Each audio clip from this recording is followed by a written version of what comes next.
The big secret behind the closed garage door. You know, for the longest time, I thought my husband, Mike, was having a midlife crisis.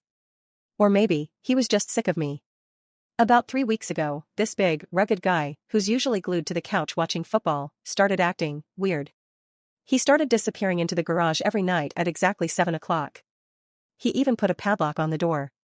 A padlock. When I'd ask what he was doing, he'd just get all flustered, turn bright red, and mumble something about organizing his socket wrenches. Right, because organizing tools takes 20 nights in a row? I'm not gonna lie, my mind went to some pretty dark places.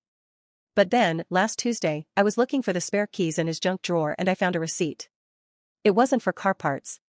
It was from a local craft boutique, for premium hand-dyed organic soy wax and lavender essential oils. Wait, what?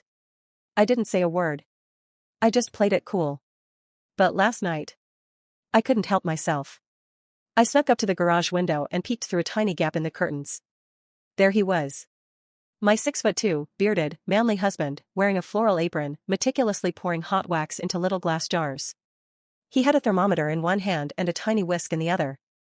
He was whispering to himself, "Come on, Mike, don't let it sink in the middle, stay smooth." He was making me candles. Handmade candles. Because I'd mentioned, like, months ago, how the store-bought ones always gave me a headache.